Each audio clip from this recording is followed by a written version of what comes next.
Governor తీరును నిరసిస్తూ TVK మరో జల్లికట్టు తరహా ఉద్యమానికి సిద్ధమవుతోంది. అలాగే సుప్రీంకోర్టుకు వెళ్లేందుకు కూడా రెడీ అవుతోంది. మరి తమిళనాడు గవర్నర్ ఏం చేస్తారు? ప్రభుత్వ ఏర్పాట్లో ఎలాంటి నిర్ణయం తీసుకుంటారు? ఈ వ్యవహారంలో ఎన్ని ట్విస్టులు ఉంటాయనే ఉత్కంఠ నెలకొంది. ఇదే ఇవాల్టి మన టాపిక్. ఈ టాపిక్ పై మనతో తమ విశ్లేషణలు అందించడానికి రాజకీయ విశ్లేషకులు పాపిరెడ్డి గారు అందుబాటులో ఉన్నారు. అలాగే all India Congress OBC vice chairman professor Katti Venkataswamy గారు, సాగర్ రెడ్డి గారు, అలాగే రామ్మూర్తి గారు దే ఆర్ మరికొద్దిసేపట్లో మనతో జాయిన్ అవుతారు. పాపిరెడ్డి గారు చెప్పండి, మనం చూస్తూనే ఉన్నాం 3-4 రోజుల నుంచి తమిళనాడులో అంటే వన్ బై వన్ ఎలాంటి ఎపిసోడ్స్ జరుగుతున్నాయి అనేది, ఎస్పెషల్లీ ఇప్పుడు నిన్న కూడా మనం మాట్లాడుకున్నాం, ఇక్కడ గవర్నర్ పాత్ర క్రూషియల్ రోల్ ప్లే చేస్తోంది. మనం నిన్న అనుకున్నట్టుగానే ఈరోజంతా కూడా గవర్నర్ పాత్రపై కొన్ని పార్టీలేంటి, ప్రజలేంటి, ఈవెన్ పక్క రాష్ట్రాల్లో కూడా ఆయన ఎందుకు బీజేపీకి అనుకూలంగా ఉన్నారు, నిజంగానే బీజేపీ తన మార్కు చూపిస్తోందా అనే విశ్లేషణ అందరిలో మొదలైంది. బాహాటంగానే మాట్లాడుకుంటున్నారు ఈరోజు అందరూ. పాపిరెడ్డి గారు చెప్పండి, మీరు ఏంటి ఇంకా ఎన్ని ట్విస్టులు ఉంటాయి? టీవీకి అధినేత విజయ్ కోర్టుకెళ్లే అవకాశాలు మీకు కనిపిస్తున్నాయా? అంటే ఇప్పుడు ఏదైతే గవర్నర్ నిర్ణయం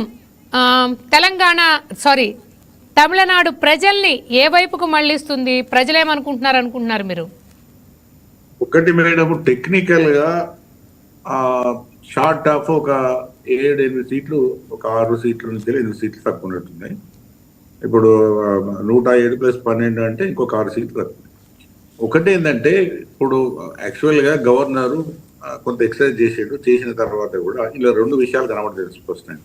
గవర్నరు తన విచక్షణాధికారాలతోని నాకు మొత్తం టోటల్ లిస్ట్ సబ్మిట్ చేస్తే తప్ప నేను మిమ్మల్ని గవర్నమెంట్కి ఆహ్వానించాను, కొంత టైం ఇస్తా, మొత్తం లిస్ట్ పట్టుకోనమ్మని చెప్పడం జరిగింది. అయితే విషయం ఏంటంటే, యాక్చువల్గా ఇప్పుడు ఇలా 2 విషయాలు ఉన్నాయి మేడం. ఒకటి ఏంటంటే, డిఎంకే కూటమి, ఏఐడిఎంకే కూటమి 2 కలిస్తే సీట్లు ఎక్కువ ఉన్నాయి. విజయ్ వచ్చిన 107 కన్నా కూడా వాళ్ళ సీట్లు మొత్తం కలిపితే ఎక్కువ ఉన్నాయి.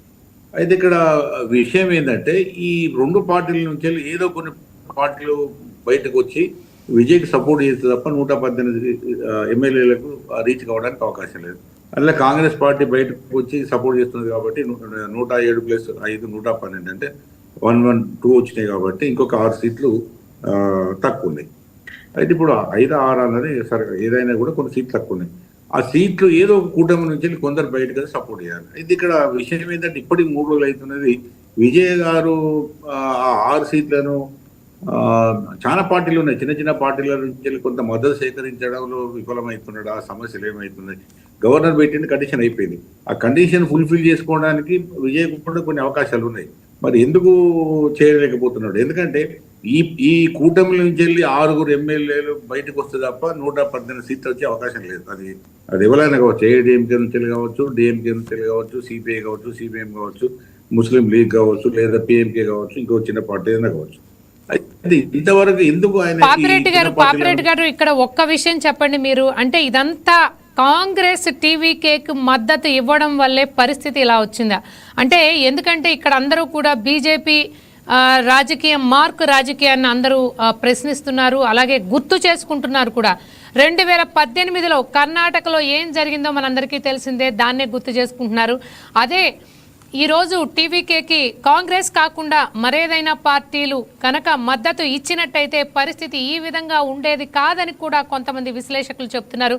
మీరేం చెప్తారు పాపిరెడ్డి గారు? ఇప్పుడు అనూష గారు, అదే సమస్య ఏంటంటే, ఇప్పుడు విజయ్ గారు ఈ చిన్న పార్టీల నుంచి ఈ ఏదైతే నెంబర్ ఉన్నదో ఆ నెంబర్కు సమీకరించుకుని అయిపోయింది.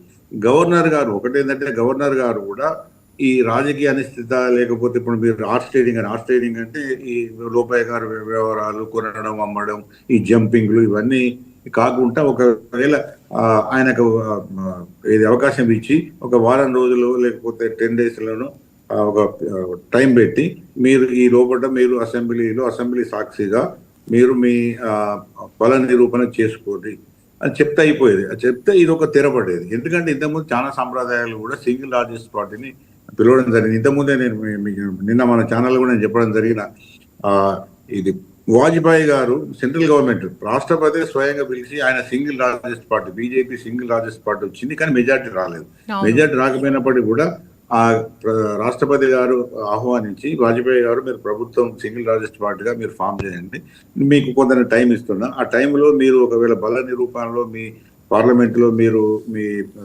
నెంబర్ ఒకవేళ నిరూపించుకుంటే గవర్నమెంట్ ఉంటుందని చెప్తే ఆయన 13 రోజుల తర్వాత రాష్ట్రపతి గారి దగ్గర పోయి నాకు నెంబర్ లేదు, నేను చేయలేను, రిజైన్ చేయడం జరిగింది. అంటే సాంప్రదాయాలు ఉన్నాయి, తర్వాత పద్ధతులు ఉన్నాయి. ఒకటేంటంటే ఇప్పుడు ఇంత 4 రోజుల తర్వాత ఈ పెండింగ్ అంటే ఒక విధంగా జనాలు కూడా అసహనానికి గురవుతారు. రాజకీయ పార్టీలలో కూడా అనేకమైన చర్చలు, మీడియాలో చర్చలు ఇవన్నీ జరుగుతున్నాయి. కాబట్టి ఇవన్నీ ఫుల్ స్టాప్ పెట్టానంటే రెండే ఆప్షన్స్ ఉన్నాయి. విజయ్ ఏదో విధంగా ఆ నెంబర్ను చేరుకోవడమా, గవర్నర్ గారు పిలిచి అది ఆహ్వానించి ప్రమాణ స్వీకారం చేయించడం.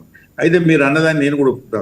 బీజేపీ మార్కు రాజకీయం తప్పకుండా ఇది ఉన్నది. ఎందుకు ఉన్నదంటే ఇప్పుడు వాళ్లకు ఈ విజయను ఏది ఎన్డీఏ వైపు ఏఐడిఎంకే వైపు రావాలన్నది కూడా వాళ్ళు ప్రయత్నం చేశారు, తిరగాడున్న ప్రయత్నాలు చేశారు. మోడీ గారే స్వయంగా విజయ్తో అది మనకి అది కంగ్రాచులేషన్ మెసేజ్ పెట్టండి, ఇవన్నీ పెట్టండి. కాబట్టి విజయ్ ఏమనంటే నేను రాను అని చెప్పడం జరిగింది. కాబట్టి non cooperation from central government అంటే మనకెందుకు, మన మాట ఏదన్నప్పుడు మనం రూల్స్ ప్రకారం పోదాం, మనం ఆయనకు ఫేవర్ చేయాల్సిన అవసరం మనకేమున్నది అనుకున్నారు. కాబట్టి ఇది జరుగుతున్నది. ఇప్పుడు అట్లా కాకుండా మామూలుగా చేద్దాం అనుకుంటే ఒక తరీకు ఉండేది. కాబట్టి ఇప్పుడు రాజకీయాలు లేవని కదా, రాజకీయాలు ఖచ్చితంగా ఉంటాయి. అంతటా కూడా అసలు రాజకీయ పార్టీలు, రాజకీయాలు, అధికారం అంటేనే అన్ని రకాల ఎత్తుగడలు, అన్ని రకాల ఇది విషయాలను వాడుకోవడానికి అవకాశం ఉంది. సెంట్రల్ గవర్నమెంట్ గవర్నర్ వాళ్ళ చేతులు ఉంటారు కాబట్టి నువ్వు మెజారిటీ తెచ్చుకోమని. అయితే ఇప్పుడు ఇక సమస్య ఏమవుతున్నదంటే ఈ 6 ఇప్పుడు చిన్న చిన్న పార్టీలు బాగా ఉన్నాయి, ఒక 10-12 సీట్లు ఉంటాయి వాళ్ళకి అన్ని కలిపితే. ఏ ఒక 2-3 పార్టీలను ఆయన తీసుకోగలిగినా కూడా అధికారంకి వస్తుంది. కానీ విజయ్ ఉన్న సపోర్టర్స్ కానీ ఆ చిన్న విషయాన్ని కూడా వాళ్ళు ఎందుకు సాధించలేరు అనేది కూడా ఒక పెద్ద సమస్య. ఎందుకంటే ఒక మంత్రి ఇచ్చినామని అందరూ వస్తారు. మంత్రివర్గంలో ఇప్పుడు 6 మంత్రులు ఇస్తామంటే ఊరికి వచ్చి జంప్ చేస్తారండి. ఎందుకంటే వాళ్ళకు యాంటీ పార్టీ డిఫెక్షన్ ఉండదు, ఏ సమస్య ఉండదు, చిన్న పార్టీలు రావడానికి అవకాశం ఉంటుంది.